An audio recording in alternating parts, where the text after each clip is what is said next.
Hi, I'm Dr. Caroline Leaf, and welcome to my podcast, Cleaning Up the Mental Mess, a podcast dedicated to helping you take back control of your mind, mood, and mental health. In this episode, I interview Dr. Kulreet Chaudhary on how to use sound therapy to heal our mental and physical health, why modern Western medicine is failing to heal people, concerning health and wellness trends, and so much more. Dr. Kulreet's combined expertise in both modern neurology and the ancient science of health, known as Ayurveda, has uniquely positioned her as an expert, able to pull from the broadest possible base to treat her clients. She is passionate about raising awareness for the need of a paradigm shift in contemporary medicine that focuses on patient empowerment and a health-based rather than disease-based medical system. She is a regular guest on the Dr. R Show, where her teachings about Ayurvedic medicine have been applauded by a national audience. If you enjoy my podcast and want to know how you can help me continue making them possible, please consider subscribing wherever you listen and leaving a 5-star review. And please continue sharing this podcast with friends and family and on social media. And now on to today's interview. Dr. Kulreet Chaudhary, it is such an honor to have you in the studio with me today. Thank you so much for coming in to share your wonderful, exciting information that you have to share with us and the incredible work that you're doing. It's a pleasure to be here. Thank you so much for inviting me. It's so important. You know what really caught my attention about what you do is that you're passionate about raising awareness for the need of a paradigm shift in contemporary medicine that focuses on patient empowerment and a health-based rather than disease-based medical system. Well, as soon as I read that in your bio, I thought, okay, this is my friend. I can relate to this. This is fantastic. So before we begin, I'd love you to tell us a little bit about yourself and what's not in your bio. Why do you do what you do? What got you started? What motivates you? Oh, why do I do what I do? Well, I think there's kind of the surface answer, which was that I was a neurologist that developed migraine headaches and couldn't tolerate the medications that I was prescribing to my own patients. And so that kind of brought me back to my connection with natural medicine, Ayurvedic medicine in particular. But I always say, that's kind of the origin story. There's always something that pulls you back. But why do I do what I do? I think that's a slightly different answer in that I think we're at a time where we're losing our connection to some of our most kind of fundamental aspects of human life and what it means to be healthy and happy as a human being. And I think that even though the migraines were the kind of trigger for why I started reaching back to a better understanding of what does it mean to, reach for human potential, that it's that inner kind of quest that I think, some of us are born with I think life is supposed to be more than what we're shown. I can't agree with you more. That's an incredibly important motivation, and I think we're going in cycles, and there's more and more people that are speaking about this and the need to get in touch with what really counts. We've become so reductionistic, and I think that the biomedical model, it's just like our mind, the most expansive part of us, has been reduced down to the brain, and there's just so much more than just you're not a machine. So I totally relate to what you're saying, and that's a very important motivator. And it's very interesting that you, as a neurologist, your own experience of the medication for migraines not working for you motivated you to look for alternatives. So what were the alternatives? How did you deal with that? Well, I think humility is an antidote to a lot of things. I love that. And I think, for me, there is a certain degree of arrogance that comes naturally after having spent, decades in studying a particular field. You come to this point of thinking, I've got it. I'm so highly trained at this point. I can conquer the world. And when I developed migraine headaches, which was something that was within my own field, it was such kind of like literally a no-brainer of, I've got this. And when it didn't work, that was when I reached back into Ayurvedic medicine and really was forced to remember the connection between the mind and the gut, the mind and the body, and to stop looking at the mind and the nervous system as somehow, as though it was living outside of the rest of us, and acknowledge that we are an organism. We're not an organ, we're an organism that functions as a whole. So important. I love that. And explain Ayurvedic medicine. Can you explain what that means? Absolutely. So Ayurvedic medicine is one of the oldest medical systems on the planet, originating from India. And although it sounds exotic just simply because it has a foreign name, Ayurveda, the words themselves describe what it is. Ayur means life and Veda means science. So Ayurveda is really the science of life.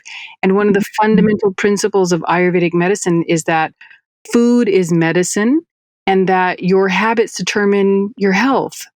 That it's the way that we're living. Yes, exactly. Yeah. It's the mind-body connection that you cannot forget that there is a connection between mind and body. And of course, it goes deeper into that, though, also that we are a spirit that is embodied. We are something more than what we see. I so totally agree with that. And you can't ignore that. And if you do, you're going to pay the price, which is exactly what we've been doing for almost 60 years now in medicine, is overlooking the majority of who we are. My work has gone around studying the mind-brain connection, as I mentioned, and I've spent years showing that, working on the conscious and unconscious mind, and how that's pretty much 99% of who we are. Yet we've just, for the last 30 to 60 years, thrown that out the door and just focused on the physical. And you can't. You have to look at the integrated person. And even beyond looking at the person, the integrated whole of our planet and the relationship that we have with our planet and how that impacts health, and the relationships that we have with other human beings and how that impacts our health. I think when we have global events like we're having right now, it reminds us, that we really are connected. We really are one family living on this planet. And if you try to put your head in the sand that what's happening in my little corner here on this planet doesn't matter to the rest of the world, and vice versa, what happens to the rest of the world doesn't matter in my little corner, when you forget that connection, events remind us. Exactly. Remind us. And we've been doing that for a while now, as society, as humanity's been doing that for a while. And here the other day I was interviewing an epidemiologist about the whole pandemic, and he was saying that for the first time in history, humanity is collectively united against the same enemy. Right. And I thought, what a great way of explaining it. But that's true. We have to be collectively united and recognize it's us together as humanity on this earth. And what are we doing and how it all interacts. And, it's interesting because when you look at these ancient systems, they understood that. That's the core of Ayurvedic medicine. That's the core of many, many ancient systems, that we are one, that we are connected, that nature is not separate from humanity. So it's always fascinating to me that we are relearning something that is so old, and that there was a time that we were united on so many different levels, and that we do go through these cycles of losing that and then having to come back to that realization. That's very well put. And look at now in this modern era, how we can blend in and really learn about modern medicine through ancient medicine, or modern practices through ancient practices, to get more of a balance. It's exactly right. It was one thing I did not want to admit was how important, for example, the connection between the gut and the brain was. And it wasn't until, I became a patient and saw the firsthand results of how transforming my gut immediately impacted my migraine headaches, that I had to step back, both as a neurologist and as a neuroscientist, and say, modern medicine didn't teach me this. And this, 5,000 plus year old medical system cured my headaches within a matter of months. And they had this fundamental understanding of the brain gut connection. And so now, as we've, understood more about the microbiome, repeating everything that was written thousands of years ago. And so when we do bring the ancient understandings to, some of the things that we have discovered today. What we create is an extremely, extremely powerful bridge. Oh, that's so well said. So I know everyone's wondering, what did you do to cure your migraine? And you already gave the hint that you worked on the gut-brain connection. So It's tell us exactly more. right. I essentially just started following all of the recommendations that were made by my Ayurvedic practitioner, which was healing my gut. He started me on a program that was both dietary as well as herbal for healing my gut, and reminded me of, what the manual was for my body, which means that we had certain circadian rhythms that I wasn't acknowledging anymore from just the years of being a workaholic, doctor. And so I had to acknowledge once again that my body liked to wake up at a certain time, it liked to go to sleep at a certain time, that there was an ideal time for eating. I came back to my meditation practice, which was a huge part of my life, which, I gave up during my medical training. So it was basically learning, how to eat and how to be human. I love what you've just said. It's just such basic practical knowledge that we all instinctively know, but we've kind of forgotten how to do. It's like, so that's why I'm so excited to interview you, because I'm writing my 18th book at the moment, and it's about this mind management of lifestyle and how we have to come back to these. And science is showing us this, and science is pretty ancient too. If you think, people always think science is Right. modern, but science is ancient as well. So there's so many hundreds of years of research showing that we cannot separate mind and body and spirit. We've got to work it together. So And I'm sorry, 18 book. That's like having 18 children. No, I have 4 children, not 18. But it is like, I think so. I can say 18 plus 4. I didn't think of it that way. 22 children, yes. Yes. No, birthing a book is definitely it's a tremendous creative undertaking. So congratulations on doing it 18 times. Thank you. That's so sweet of you. And you've just wrote a book called Sound Medicine, How to Use the Ancient Science of Sound to Heal the Body and Mind. Can you talk about this book and maybe share a few key points and tips and takeaways? Because you've applied this in terms of sound therapy. But let you tell the listeners your amazing work. Yes. So I was practicing in the US as a neurologist, as an integrative neurologist, using Ayurvedic medicine. And I got this opportunity, and I describe it as it was a like Indiana Jones meets Doctor Strange kind of opportunity. We got this opportunity kind of for a medical archaeological project where we're looking at probably the only medical system that is older than Ayurvedic medicine, which is the Siddha medicine tradition. And there's a lot of overlap, but I describe it as where Ayurveda kind of ends, that's where Siddha medicine begins. And it's just a spectacular system. And they really see the human body from a quantum perspective. So I consider them the first quantum biologists. And so sound has always been a part of my life as a medical tool, because my mom had my sister and I learned a transcendental meditation at a very young age. I learned when I was 9 years old. And so I had always this subconscious understanding that sound could heal.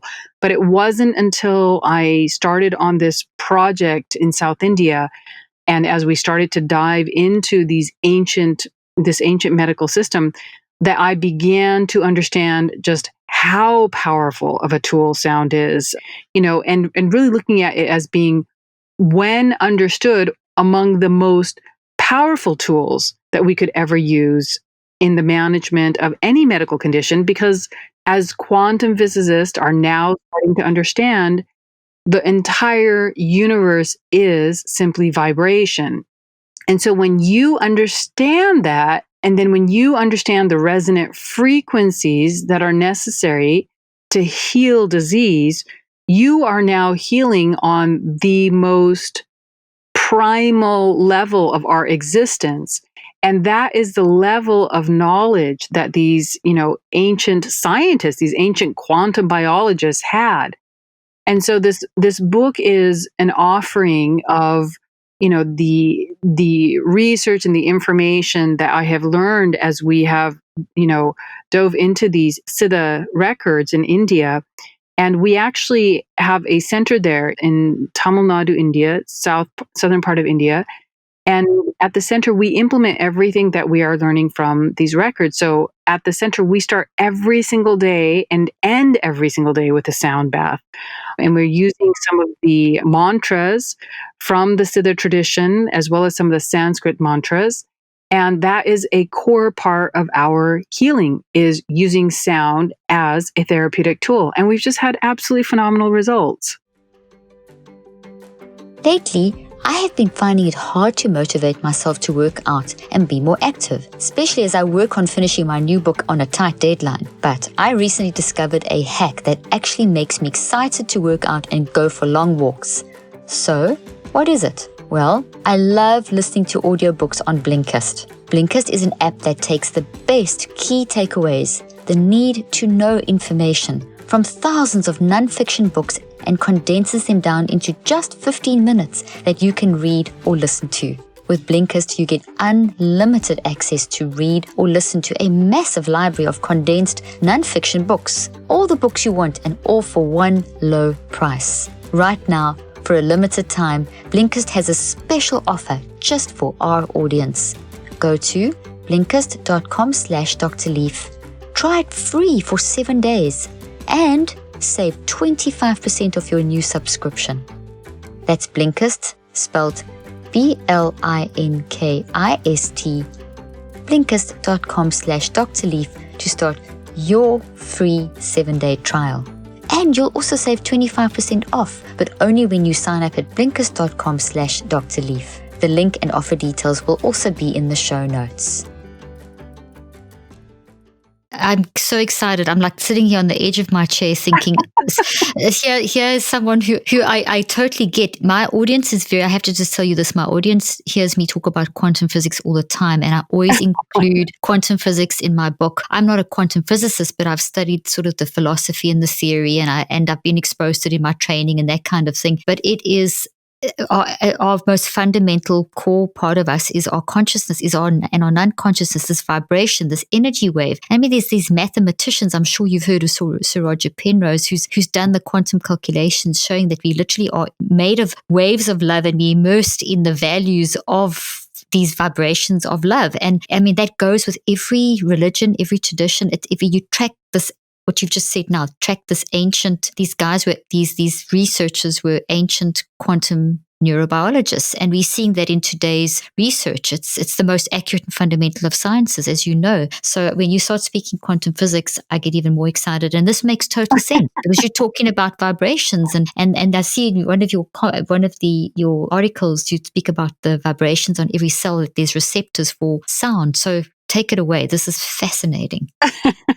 And, when I look at many of the writings from these ancient traditions, because they're very poetic, when you look at sacred writings from around the globe, we make the assumption that they are metaphors, that they're describing something that's meant to be poetic. And we do not make the assumption that they are actually describing an absolute reality, that they're not looking at it from a poetic standpoint, but they're actually peering in to nature's reality. And these ancient sages, or whatever you want to call them, they were talking about subatomic particles 8,000 years ago. And so we are only now starting to catch up with that. We're starting to understand the biology of it. And I always remind people that if you're not looking for something, you're not going to find evidence for it. And so what we are starting to find, because we are starting to realize, wait a minute, our old, lock and key biochemical model does not explain the complexity of human life. Not even remotely. Mm-hmm. Not even remotely. You're absolutely right. And so as we started to acknowledge that, now we're starting to find some biological models for why could things like sound impact cellular structure. And so there's actually these little antennae on each of our cells called primary cilia, and they respond to vibration. They actually change the protein charge. They change the charge and shape of the cell in response to sound. And it's on every single cell. So you're talking about a physical structure that shifts the biology of the human being in response to sound. And when you think about this, why wouldn't that be the case? Look at how quickly we respond to sound. When a baby's crying, a mother can pick out her child's cry. You can have 100 babies, and a mother can pick out her baby's cry and look at the speed in which she responds to that cry. And think about when you enter into a room or any conversation, the tone of somebody's voice immediately will set you into either biochemical pathway A or B, depending on whether there seems to be some hostility or whether it feels loving and open. So we're actually designed to respond to sound. Why would we not have the biology that supports that? So absolutely fascinating, and how you said that is just so accurate. Where we just used to think that the cilia on the internal, the semicircular canals is how we hear things. Meanwhile, it's in every single cell, which is however many trillion, we don't quite know, do we? It's anything from 35 to 100 trillion cells. Every single one is primed to respond to the vibrations of sound. And what's so interesting with the quantum physics, and please, this is your area more than mine, but there's no space-time dimension. So when we talk about sound, I mean, you can have I'm thinking of my own children that are in different cities, like studying at different universities, and I'm here and whatever, or I'm traveling because I travel extensively. I know my kids are connecting with me. When they'll send a text, I can hear their voice, I can hear the emotions, I can feel it, Right. And I'm responding. I mean, that's what you're talking about, isn't it? Yes, and when you think about sound in particular, it's not just the sounds that we hear. What we call sound, first of all, it's a very egocentric definition of it because, other animals, for example, pick up frequencies that human beings cannot pick up. So do we say that sound is only what human beings can hear? No, sound really is just the entire world of vibration, including our thoughts. Our thoughts are audible. They're audible to us. And so our thoughts are a form of sound. So when you start to think about, the energy generated by thoughts, and when you look at both what the ancient sages and scientists refer to as ether in India, they refer to as Akash, and now quantum physicists are referring to it as zero-point field, that there is this very, very subtle substance, and they actually do refer to it as a substance. There's a very subtle substance that transmits vibration. And so that substance is everywhere all at once. Because sound is transmitted through that substance, it connects all of us all of the time, everywhere. That is so powerful. And we can just see that in evidence, as you already mentioned, with the current pandemic, how we have all, through a shocking experience, but we've all become so much more connected. We've always been connected, but we're aware of it now. The awareness is there. And the science is starting to support that connection. We're seeing it as a global event, but the science is actually supporting that, and when I say science, I'm referring mainly to quantum physics because unfortunately biology has not yet caught up to it. The science is really supporting that you cannot do anything to anything in the universe in place A without it affecting every part of creation. And when you start to accept that and live from that perspective, your life becomes what I think many people would consider spiritual, but I think it becomes conscious. Your life becomes conscious and all of your decisions become conscious because you're no longer living in a vacuum state, which now we know there's not even such a thing as a vacuum. Exactly. There is no such thing. There is no such thing as a vacuum. So, it's when you embrace these fundamental principles of nature, that's what turns you, I think, into what we would have referred to as a spiritual person, which is essentially just a conscious human being. Exactly, aware of the impact on each other and aware of the world around us and the impact that we have through time. Yes. Because that's what I love about quantum physics. It's beyond space and time. And as you said, when one particle they're in relationships, they can be thousands of miles apart. When one spins this way, the other will spin the other way. So there's a relationship whether we like it or not. And don't you think that, Dr. Kulreet, that this really brings back down to the fact that we have to take responsibility, each and every human on this planet, for our decisions, for our thinking? This is a huge part of what I teach, is that we have to use our minds to control our minds, to manage our minds, because every thought that we're thinking is generating this energy that's impacting every single other human and the planet. It's absolutely correct. I mean, I could not agree with you anymore. And that's one of the fundamental teachings that we see in almost every ancient tradition, whether you want to look at spiritual traditions or medical traditions, because, in the past there was a difference. They saw medicine through the eyes of spirit because they understood this, that you cannot be healthy and thinking unhealthy thoughts about the world, that there was no difference. It was a very conscious based, approach to life.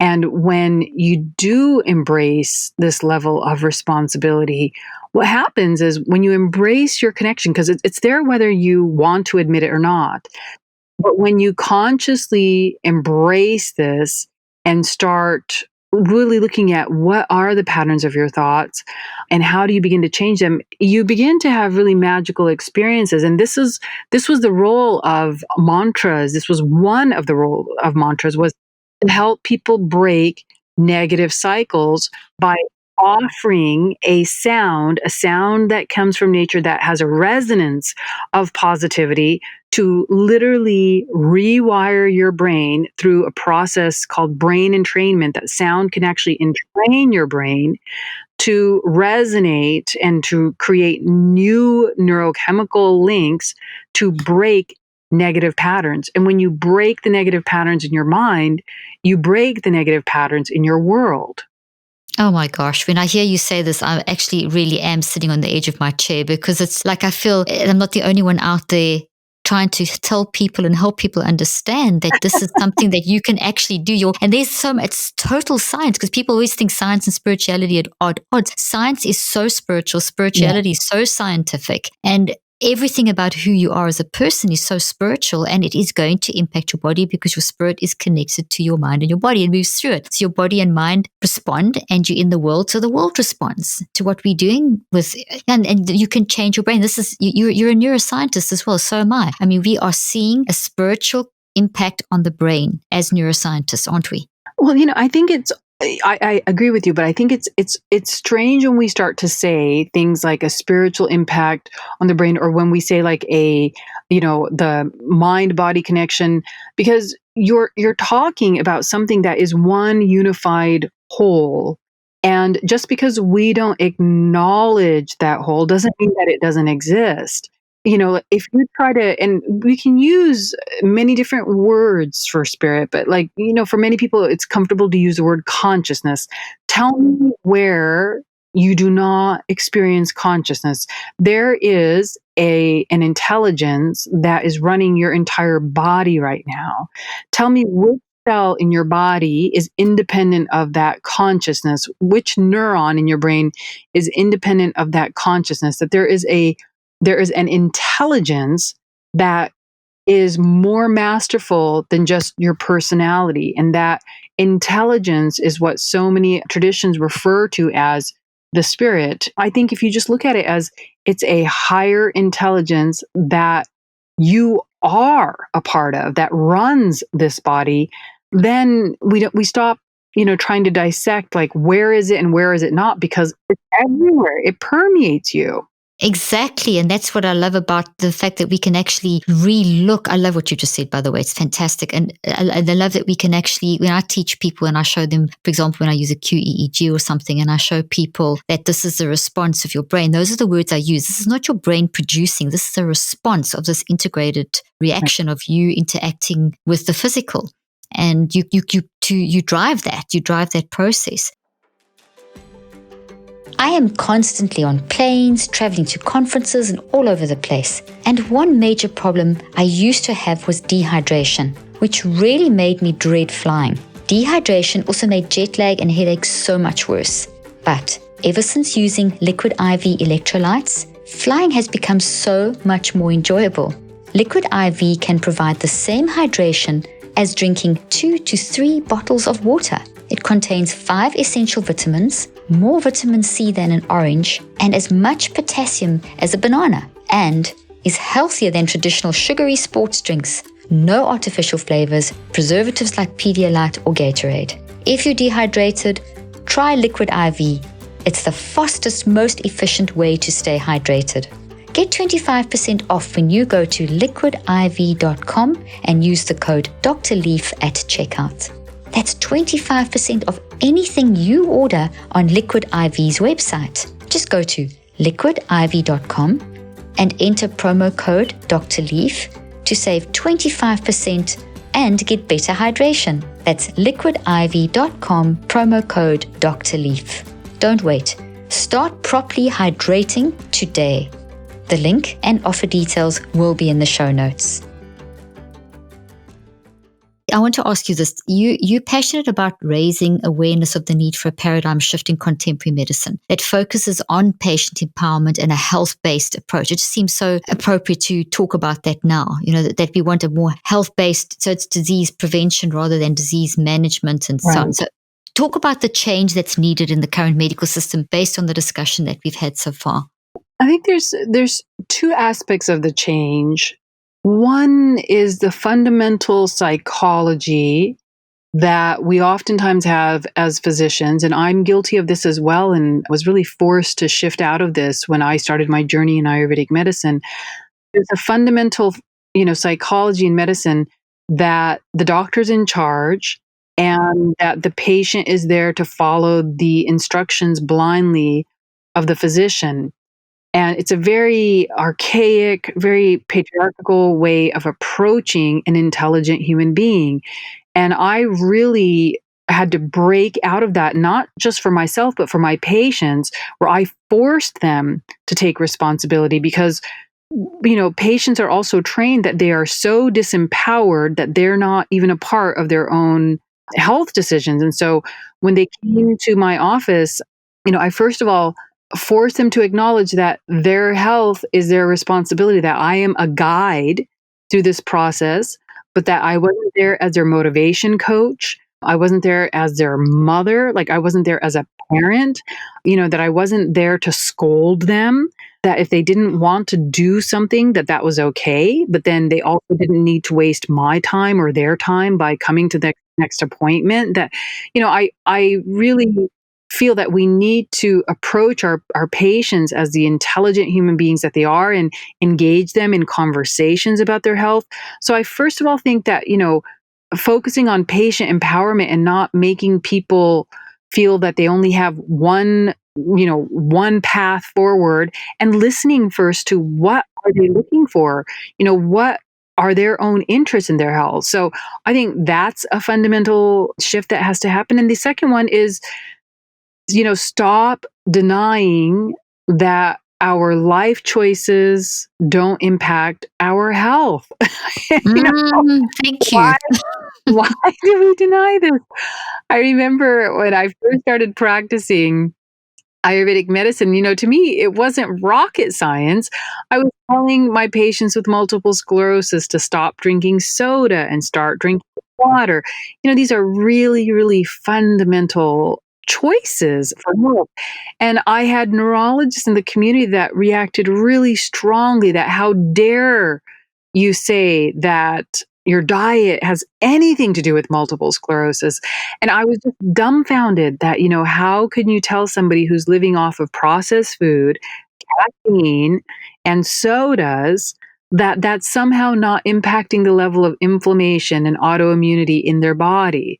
So I would say, those are the 2 biggest things that we need to begin with. And those are really just baby steps compared to where we need to go from there. But we can't go any further until we first take a stance on that the doctor is not this dictator. Mm-hmm. Yeah, it's not this God, that the patients need to come in and we need to empower them. And the second is to stop avoiding, the conversations around food and exercise and stress level and the impact that it has on disease.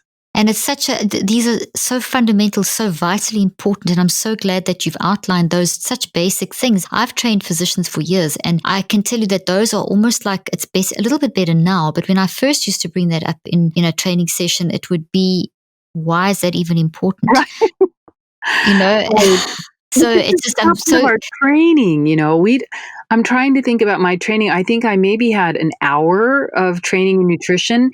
And when you train the way that we train as physicians, where the hours are so long and, it's kind of just like these conditions of like, you got to push through it, then you take what you have learned, as absolute truth because you worked so hard for it.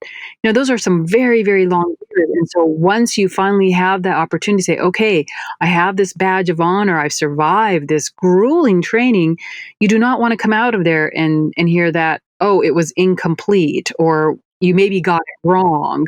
So it's difficult. That's why I said, humility can oftentimes be the greatest medicine, because it's easy to come out of such a grueling medical training with a certain degree of arrogance of, I must know it all because I have spent so much time and so much effort learning this. Do not tell me that I got it wrong.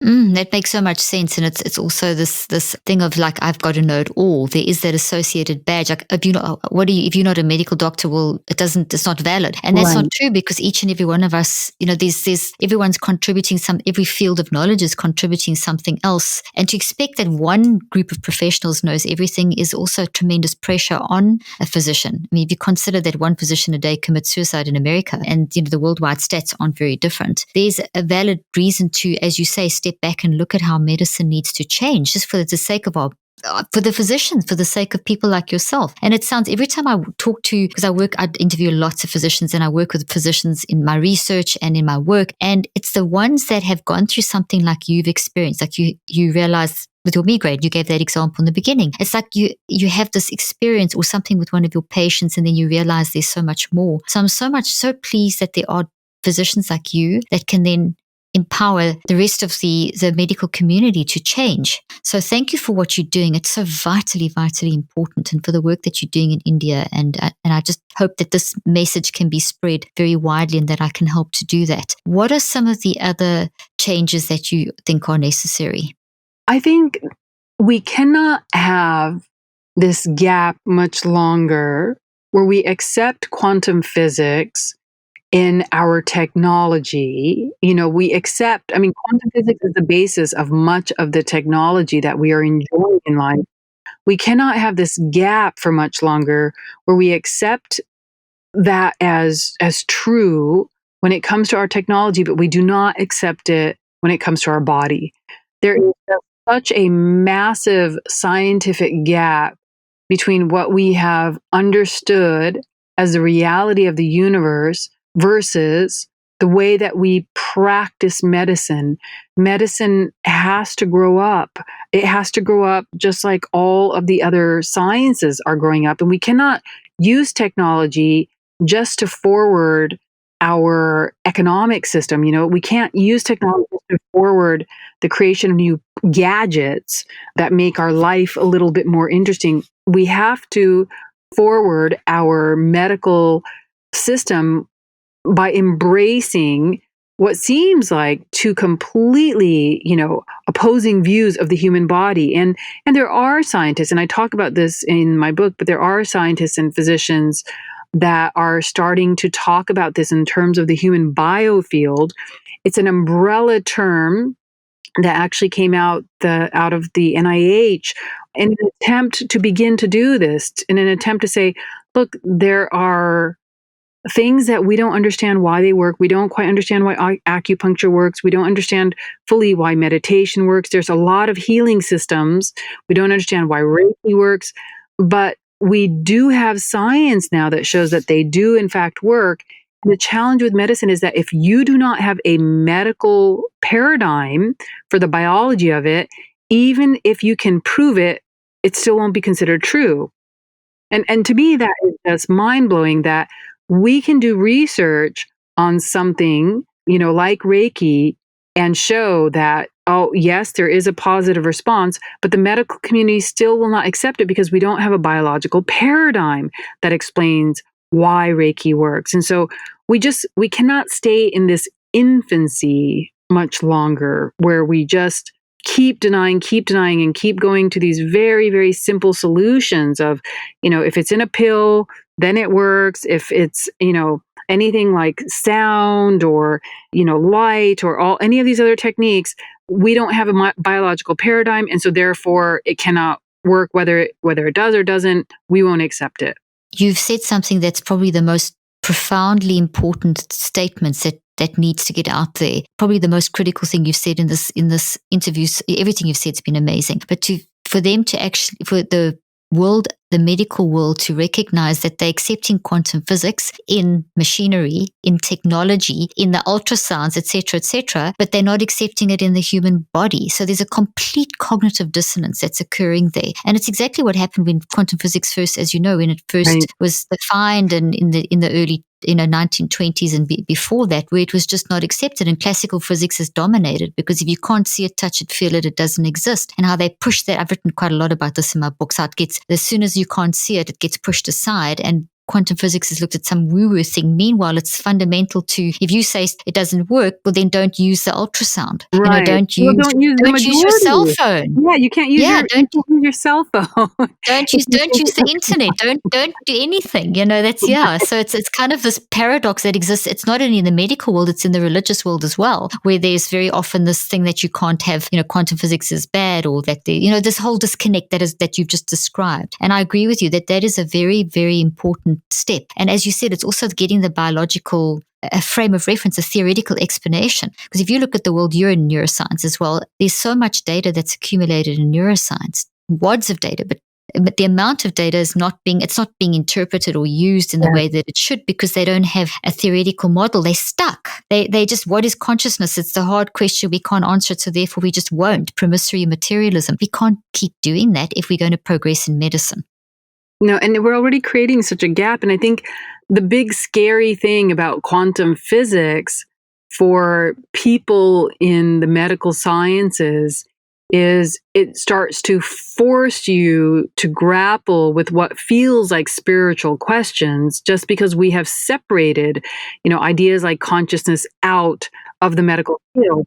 Because if you're saying that everything is fundamentally connected on a quantum level, and that everything is influencing everything on a quantum level, and that simply by observing something you've altered it, well, you have now thrown out some of the basic premises of modern medicine, and you've honestly thrown out the entire system of doing research, because as soon as you're observing anything that you're researching, you're altering it. And so it feels like such a big philosophical jump that, as young of a medical system as we are, we're not ready to make that jump in maturity, but we don't have a choice. We simply don't have a choice. No, society's got to the point where we have to do that. We have to just bring back, not throw out the new, but see the new in the lens of the ancient. And I think that's kind of what, if I hear you correctly, what you're trying to do in your work. Yeah, because we can't have our technologies science advancing beyond our biological sciences. You create a giant wobble. You create a giant wobble. And we're really experiencing that now. We're really starting to experience that. And when you experience something like that, you have only two options. You can either, get your head out of the sand and say, okay, we've got to go back to the drawing board. We really have to rethink this, because now this no longer makes sense. We've got two split realities where if we want a new gadget, we believe in this, but if we want, a medical cure, we will have none of this. The other option is you put your head in the sand even further, but eventually that's not going to work. That's not going to be the approach that we're going to be able to go to, of just saying, no, we don't want to believe it, therefore we won't believe it. Which is ignorance. So it's not going to advance medical science, nor is it going to help. And that's why so many patients are taking it into their own hands to, Absolutely. Yeah, they are actually finding out more and often going to their doctors with the information. And I'm sure you're very aware of it, that we've reached quite an interesting period in our history where for decades, as we know, for the technology and medicine advancing, people have been living longer. But the trend reversed between 2014 and 2015. So people are now dying younger in the prime of their life than they did before. So the warning signs are there. You can't constantly ignore these quantum physics, the spiritual dimension, the consciousness, or whatever you want to call it, the approach that Ayurvedic medicine has, the spirit, soul, body, whatever words, whatever language, whatever discourse, you cannot ignore that higher level of intelligence and not expect some kind of impact. As you may know, every year I host an end-of-the-year mental health summit. Due to the COVID-19 pandemic, I'm excited to announce we will be making this a virtual summit, December 3rd through 6th. So, if you've always wanted to attend but couldn't due to flights or other commitments, now is the time. In this summit, you will learn simple, practical, and scientific strategies to help you clean up your mental mess and live your healthiest and happiest life. This summit will also include guest speakers such as Dr. Daniel Amen, Dr. Will Cole, Dr. Nicole LePera, Dr. Henry Cloud, and celebrity Michelle Williams from Destiny's Child. We will have sessions on how to overcome trauma, what to eat and do for optimal brain health, how to deal with toxic words and people, how to set boundaries, how to use my 5 steps to detox your brain, and so much more. We will also be offering CMEs and CEUs. Registration is now open and we are offering a special early bird discount just till October 15. Your registration includes access to all sessions, discounts on online products, recordings of all sessions after the event, and special downloads and workbooks. Register now at drleafconference.com. The link and more details will be in the show notes. Coming back to sound therapy, talk a little bit more about that on a practical level, just to maybe land this conversation that's very important, but has gone almost philosophical. Let's land that back in a practical level. How can one use sound therapy to start bringing this into a reality in our own lives? Well, there's so many different ways. And this is where I really congratulate many of my patients, how forward thinking they are. How many people have already experienced the benefits of sound and are reporting it back, to me because they know I'm open to it. But there's so many ways to experience sound, and there's already so much research being done in sound as a medical tool, both in the form of music therapy, which is present in many hospitals now and has been used for the treatment of conditions like PTSD and anxiety, and has even been beneficial in conditions like Alzheimer's disease. But for me, I think the absolute easiest and most independent way that you can use sound is simply through a mantra meditation practice. And, I mentioned transcendental meditation was the meditation practice that I was introduced to when I was 9 years old. But, mantra meditation, which a mantra is a sound, it's a sound from that reverberates, you can say, with the vibration of nature and creates a certain resonance in your mind that is uplifting to the body on a biochemical level. Mantra practice is a part of almost every major spiritual and ancient medical tradition. And so in the book I give, there's so many different mantras. You can look at like Buddhist traditions, you can look at, Hindu traditions, you can look at Sikh traditions. There's, in the Jewish tradition, there's so many different mantras that are there. And I focus on the book in a particular tradition, just as an example of how you would use a phrase or a syllable as a mode of sound therapy, and just by chanting it either out loud at first, but eventually in your mind for 20 minutes a day, how that can start to shift your biology. And it's the simplest. The last chapter in the book is a complete how-to guide on how to incorporate this.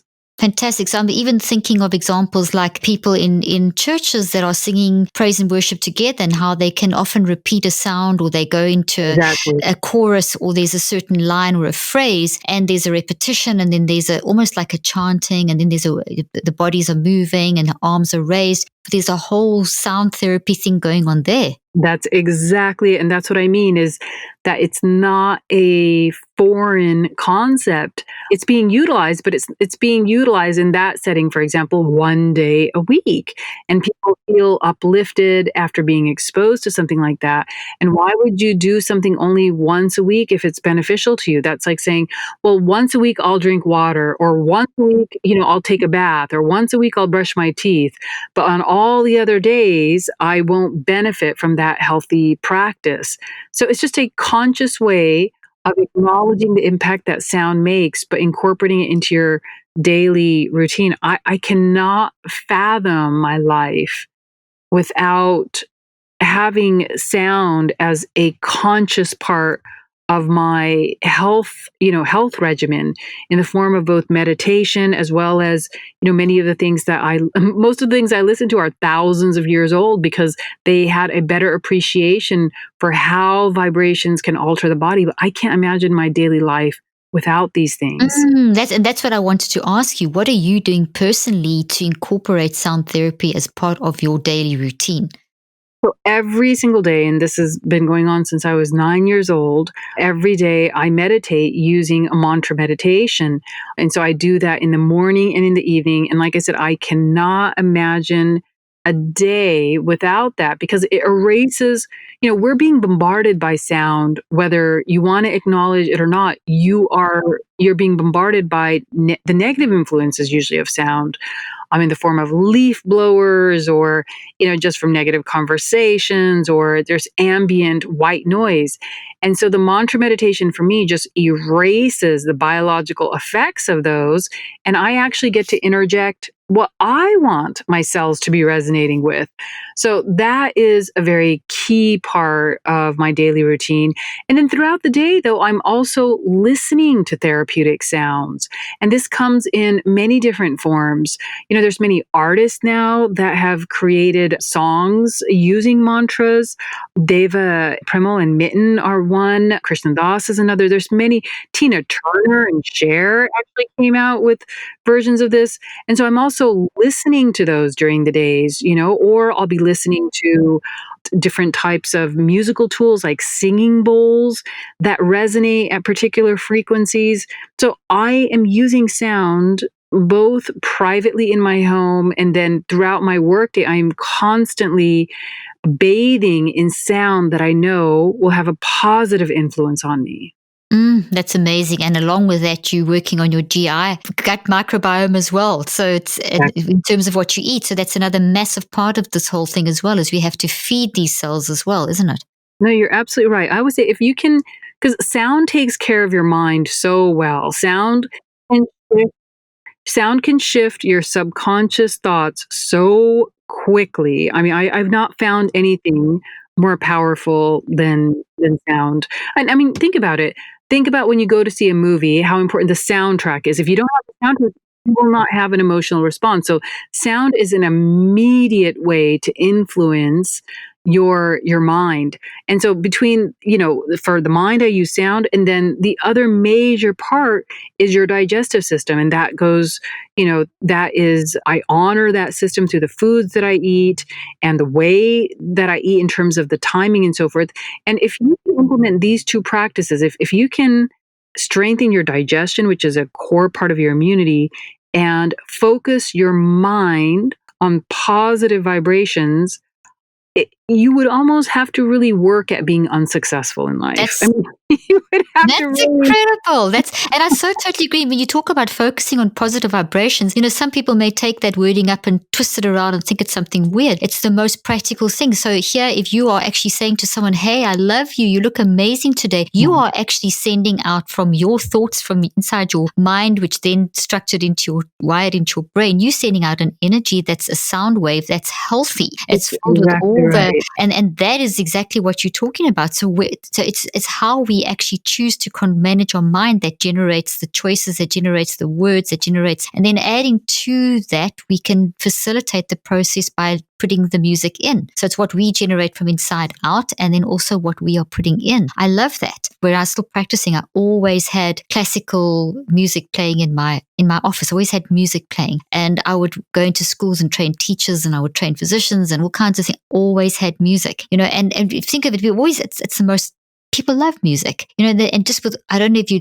made a comment to one of my daughters today, who's actually my producer, and we in our studio where I'm taping from now, it's very, very quiet, and you feel like you're in this sort of bubble. And I went outside and it sounded the same, because the sounds have changed outside because of the pandemic, and it's so different. It's so, there aren't the fire engines in the cars, and you actually can hear nature. You can hear the leaves rustling. And I said, it's so quiet, but it's so peaceful. It's like, so I just want to go and stand outside. There's something that you said that's so important, that when you said you can hear nature. And so when I'm saying positive vibrations, I'm not saying it from, some kind of theoretical standpoint, that, these ancient quantum biologists, they understood that the mantras were actually the resonant frequencies of nature. There you go, the leaves rustling, the wind blowing through the trees. Yes, exactly. Or listening to the ocean, or listening to the song of a bird, they immediately relax your mind. And, since we can't always be out in nature, the mantras bring the resonant frequency of nature into our mind. So when I'm saying good vibrations, I literally mean good vibrations, like the song, good vibrations. I mean, that's literally, and isn't that the case also with this pandemic now? I think it's in the many parts of the world where they've had to cut back, people are not driving cars. I think it was it's some places where there's been pollution, they haven't heard birds singing or seen the sky for years, and now suddenly they can hear them. Yeah. So when we actually pay attention to sound and what we're doing with our technology and our technological age, that's also what you're talking about. It's a whole different, it's going back to our roots and blending in our roots back in with the modern. And it's fascinating to me, because almost every spiritual tradition talks about sound being at the basis of creation. Like in the Christian faith, first there was the word. And I think we take for granted what that actually means. And I think, as I said earlier, we look at it as metaphoric and not as an actual description of how life came about. And when you realize that life on its most fundamental level is essentially sound waves, it's just vibration. The universe is literally singing. That when you understand that is the fundamental level of creation, you begin to look at sound very differently, and how it is being used in your life, and how you would want to use it in your life. Oh my gosh, this is fantastic. What you've just been saying, I'm just so excited. It's wonderful, and it's so real. In the beginning was the word. I mean, as you've just said it's not metaphorical. It is actually sound that has pretty much set intelligence into being, and that's what we need to tap back into. This is amazing. Dr. Kulreet, I cannot thank you enough for taking the time to come and join me and share your wisdom. And I hope that we can do this again. And where can people find out more about you, your work, your clinic, and get your book? And you've written another book called Prime. So both your books, we'll put the links in the show notes for both your books. But where can they find out more about you? Both of the books. The Prime was one that I wrote a few years ago on the brain-gut connection. And Sound Medicine is the book that just came out this month. And both of them are available on Amazon. And if people want to learn more about me, it's just Kulreetchaudhary.com. And our center that is in South India the website is just SNH and then center, CENTRE. It's the British spelling.com. And it's Shri Narayani Holistic Center.com.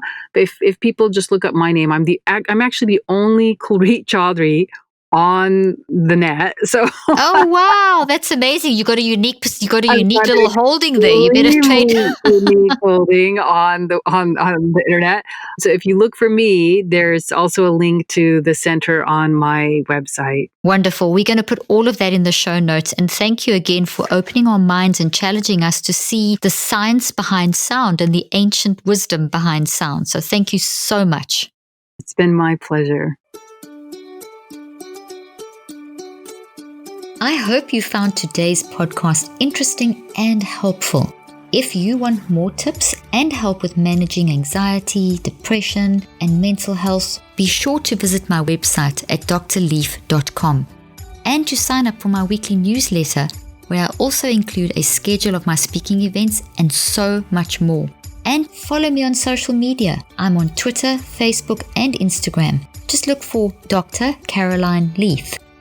Also, I love seeing all your posts on social media about this podcast. I love seeing what resonates with you and what you've learned. So be sure to continue posting and tagging me and letting me know what you think and how these tips worked out for you. And don't forget, leave a review and keep spreading the word about this podcast. Thank you for joining me today. I really hope you learned something new and helpful. Till then, I'm Dr. Caroline Leaf.